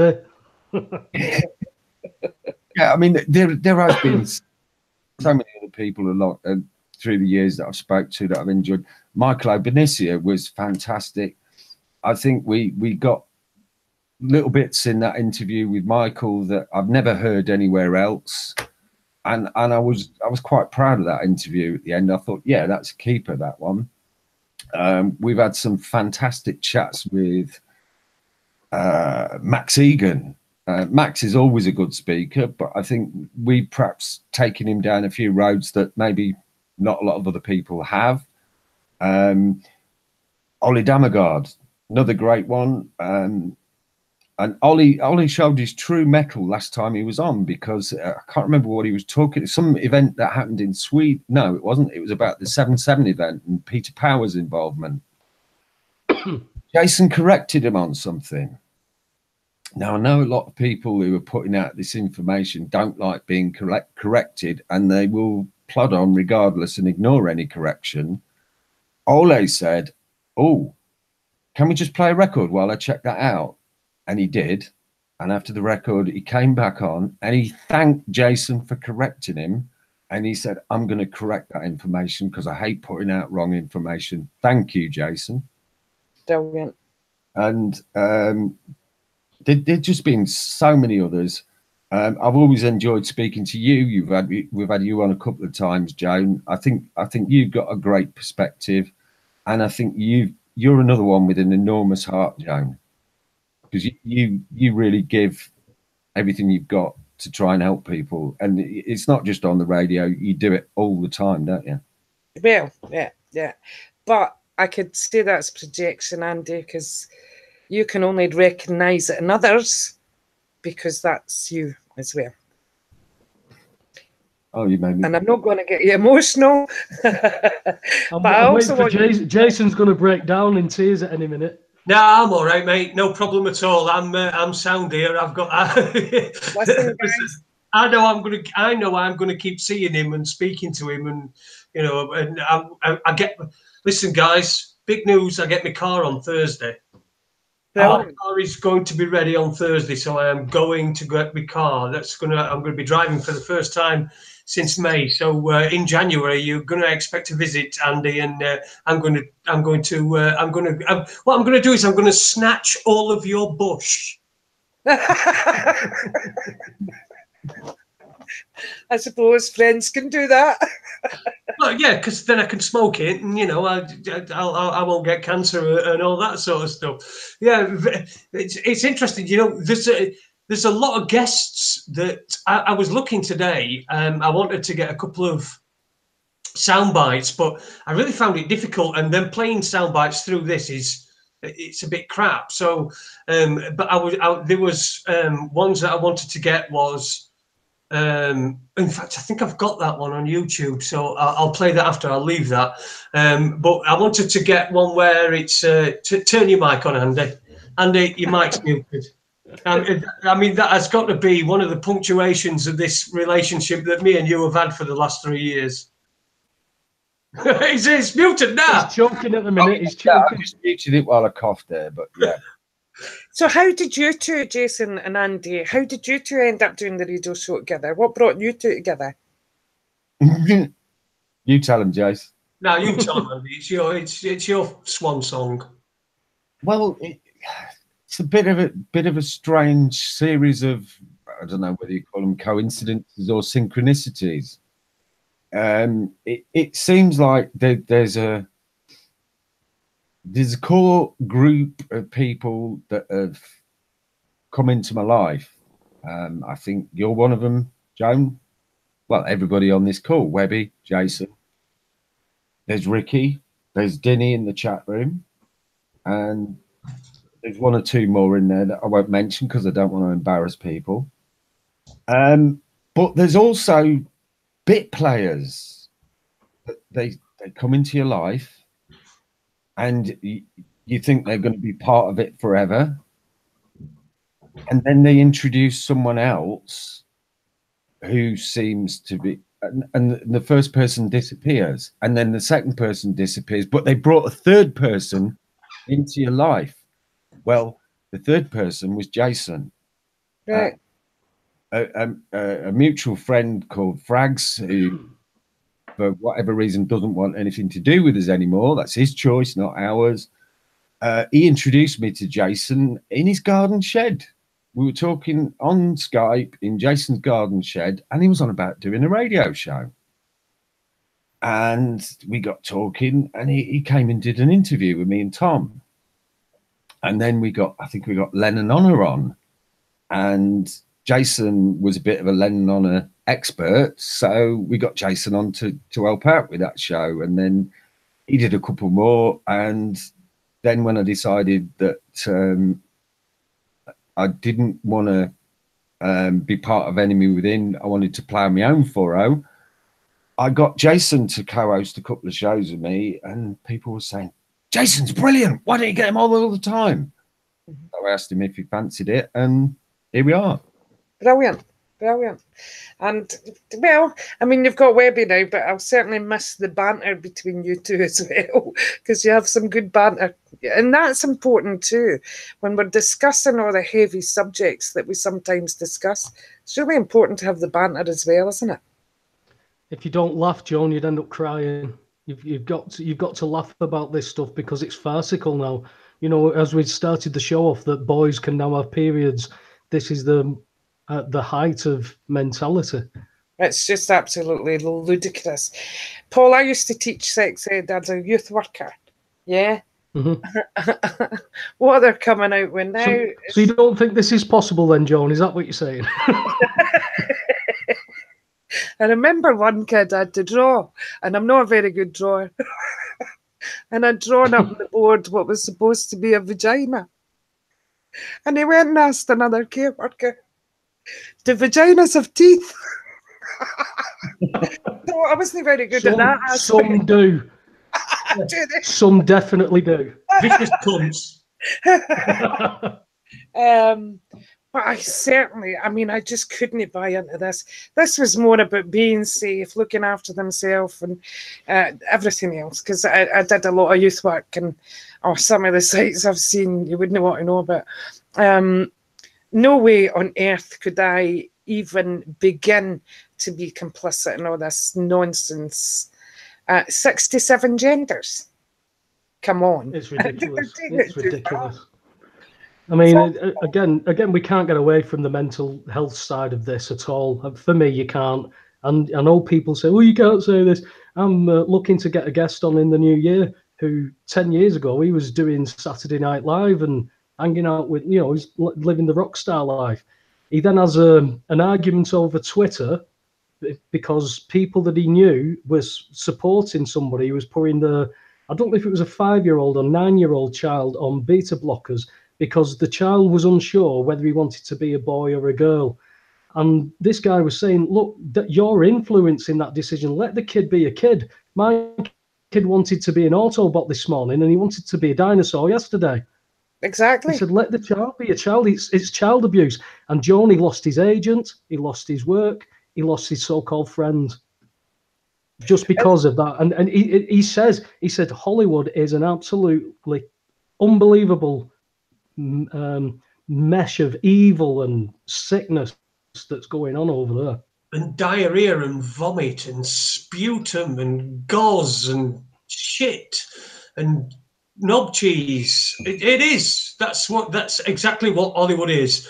It churns out crap for idiots, and then idiots then go watch their TV and sit and watch while idiots present prizes to other idiots for pretending things, and they all think it's great and everything. You know, come on, you know, is there any hope? Any hope at all? Come on, Jason. It's not like you to be sat on the fence, mate. I agree with Paul there, though. It's child abuse. And do you know what horrifies me is that there is can't I remember the name of the clinic, but they're offering under 12-year-olds hormonal treatment with the aim, with the aim of giving them surgery and everything else as they get older. Some of these things are irreversible. No child at 12 knows whether it's... Come on, we've all been through puberty, haven't we? We've all been confused. We've all been, you know, oh, what's going on with me? Everything else. So to put children through that, it's absolute child abuse. And to tell them that it's okay to be a boy when you're a girl, or... I'm not saying there's not a small percentage feels it's mental abuse of children. It's got to be. They rely on you for guidance, and you are influencing them. Some of these people are trying to live their lives through their children. I mean, you get that with people without the transgender stuff. But this is what the mentality is, that this is okay, John. Yes, this is okay. We should all be doing this. That is the message that's now being promoted through that scum shit through Hollywood, because people don't understand how brainwashing and predictive programming works. They just flash all these images in that you may take a storyline out of, but there's more information going into you than just a storyline. Yeah, and to have, I mean, the whole thing about drag artists going in and telling them all these stories and everything else, it's just causing confusion. How many children are taken away from their parents in Britain on a daily basis now? Because the reason given is risk of future emotional harm. This whole programme is putting children at risk, not just of emotional harm, but also physical harm. If they go through with the operations, if they take the hormonal treatments and everything else, and yet we're taking children away who are at risk of emotional harm from their parents, but we're programming them through the system. It's absolutely wrong. Another thing that has to be stopped, and let's get back to allowing children to be children. For God's sake, please. And allowing OAPs to be OAPs, which is why we're letting Andy go reluctantly. We'll allow him to go, and very soon we'll probably have him put in a home soon. No, he'll be sat in his bedroom with no microphone or anything on, with his hat on, talking to himself. But what do you mean soon? I do that all the time, Webby. We got about 10 minutes left. You're listening to Raconteurs News. It's Andy's farewell. We've been chatting one or two things, and we've been chatting about a few shows. Andy's done some thank yous as well. So if you didn't get one, you know he does mean it. Thank you to you as well, because we all agree that this show wouldn't be anything without people listening in. So we understand, but sometimes we get overwhelmed, don't we, by people trying to contact you. It does happen quite a lot more than it used to. So now I've taken over from now that people go to me rather than Andy. Andy used to deal with all that sort of stuff. Right, we've got about 10 minutes left. Where we're going for this last 10 minutes? Your last 10 minutes of radio on Raconteurs News for the moment, because we've got you on a bungee. Where we're going? What we talking about, youth? I didn't think I'd have to think tonight as well. For Christ's sake, you've got to warn me. I'm just here to talk. I'm not thinking, well, sorry, I gave that up weeks ago. All right, fair enough. That's quite a premature end to the show, ladies and gentlemen. But thanks for joining us. I'm going to say there's still plenty of things to talk about if you want to. If Andy's willing to just skip through a few things and give us. He says that he doesn't watch much mainstream media, but if he's been looking at any of my posts today, he must have seen some things. I'll be honest. You've got in this. Go on, sorry. I have looked a little bit, but not a great deal, Paul. I've had my parents here for about 3 hours today, so that was pretty stressful. But yeah, fire away, mate. We'll have a chat about whatever floats your boat. Go on then, Webby. You're the one. Hey, calm down, woman. You know, you're not too far away to get a slap. Right. Well, all right. Well, what about some crap guests?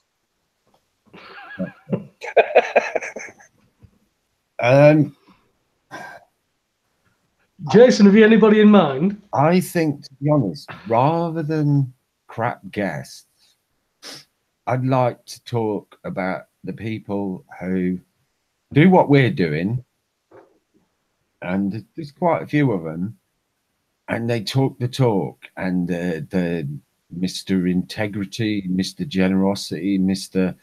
Service to others.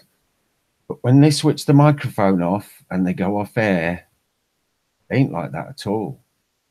They're users, pure and simple.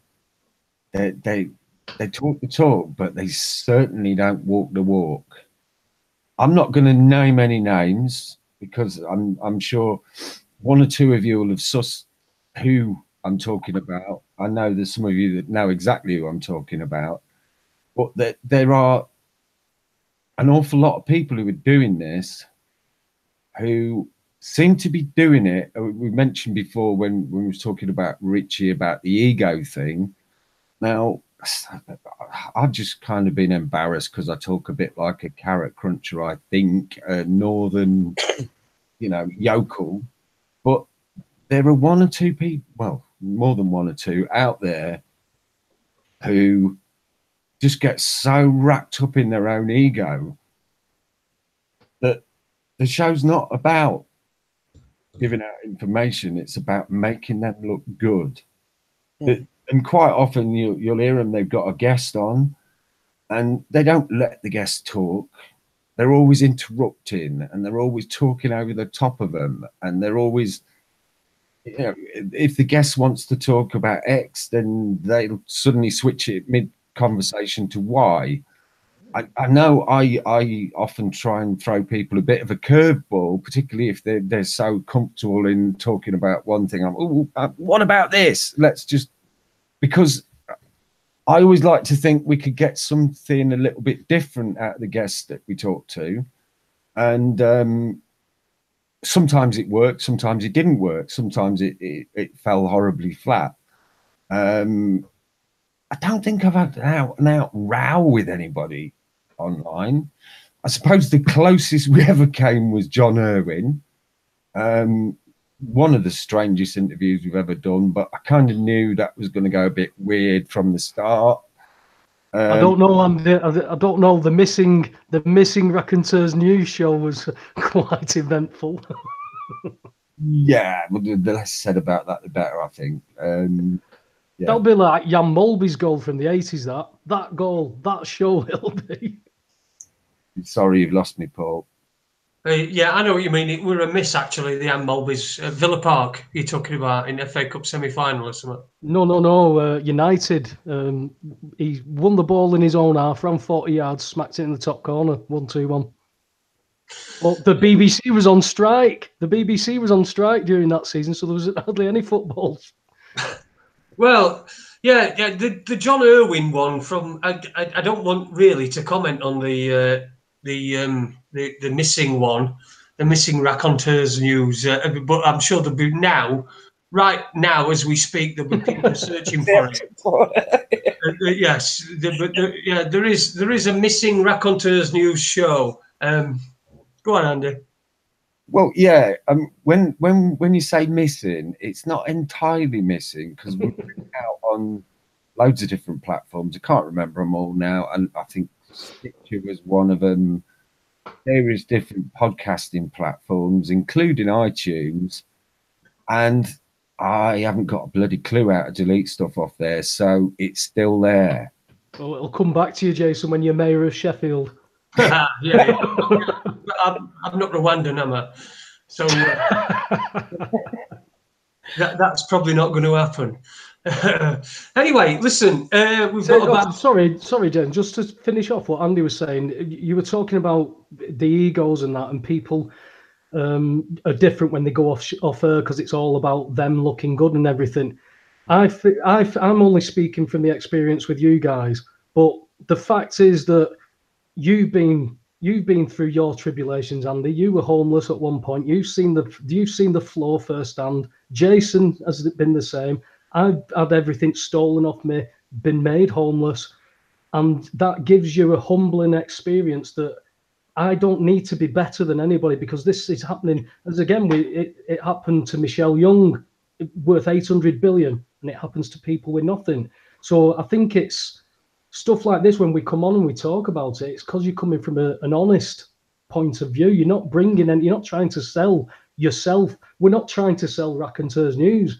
And as you always say, Andy, if you don't like listening, if you don't like what we're saying, don't listen. One of those. But you're going to get some good information if you keep listening.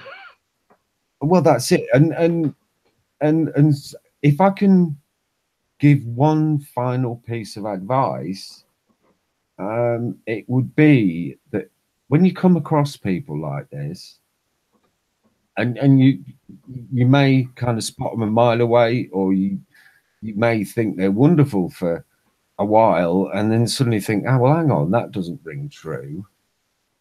But in my experience, a lot of people will try and rail back against that and maybe expose that person to being what they are, or try and argue with them. In my experience, all that does is bring you a lot of grief. And I came to the conclusion, well, it happened. We were at a conference, in the one that I go to at Homefirth every year. It wasn't this last September, it was the year before. And it was that time I lost all the weight. I went down to about 7 stone. And nobody ever said a word to me, but people were pulling my partner, Tina, to one side, saying, oh my God, what's wrong with Andy? Has he got cancer? And I hadn't a clue about that until she told me afterwards. And I thought, if that's what it's doing to me, I need to remove toxic people from my life. And I made it my mission to do that. And I've had a couple of very, very close friends who've had similar experiences. These toxic people were dragging them down. They were in their lives of bloody misery. They were good people. They were full of giving, full of love for their fellow man, and they were trying to do their best to help people who were maybe less fortunate. Some were more fortunate than themselves, but these individuals were just toxic individuals who were dragging them down. And when I realized what a difference it made in my life, I said to these people, look, for what it's worth, I think you need to remove the toxic people from your life. And a couple of them have kind of heeded that and kind of took that on board and done what they've done with it. And I think it's made a difference to their life. So really, you come across, I suppose, the commonly used words are psychopaths or sociopaths. It's no good trying to change them. It's no good trying to make them into what you think they should be, or what you wish they were, or or make them like yourself, because it's never going to work. All it's going to do is drain the energy out of you, and they're going to end up with your energy, and you're going to end up being nothing. Just walk away, shut them out of your life, and move on. It's painful at the time, particularly if you thought that was a trusted person, an important person in your life. But once you realize someone's toxic, just get the hell away and stay away. Brilliant. Well, I think that is a great note to end on, Andy. From a personal note, yeah, I consider you one of my greatest friends. Somebody who comes and travels an hour and a half to come and see me in hospital, you know, for an hour, and then travels back. You did that when you came to see me when I'd had a heart attack in 2015 before we started Raconteurs News, and you came to see me in hospital when my leg fell off. So, you know, you don't get people like that. You don't find, and when you do, you keep them. And I'm lucky enough, I'm going to be able to stay in touch with you. And I hope everybody else in the chat room is going to be able to speak to you as well when you're in there, when you get a chance to come to the shows. But it really has been an amazing time, an amazing 3 years. We've been through a lot between us. A lot of us have all been through a lot, and we're going to be back. We're going to be back. Myself and Webby after Christmas. I've got a Christmas in between Christmas show lined up on the 27th at 7 o'clock. So have a look out for that. It's going to be on the 27th, which is the third between Christmas and New Year. So from myself, from Andy, thank you very much for joining us, Joan, and thank you very much, Webby. Cheers, Andy. We're really going to miss you. I'm just going to play out with, this is the second thing that Heath did for you. And we'll see you next week or next year, depending on whether you come. Are you ready? Just before we go, I'd like to say thank you to everyone. I love you all, and thanks for all the fish. Thank you for having me. Much love to you all. Cheers, Joan. Much appreciated. A, give me an N. N, give me a D. D, give me a Y. Y, give me another Y. Another Y, give me a O. O, give me a U. U, give me a N. N, give me a G. G, what do you got? Fuck knows, I can't spell.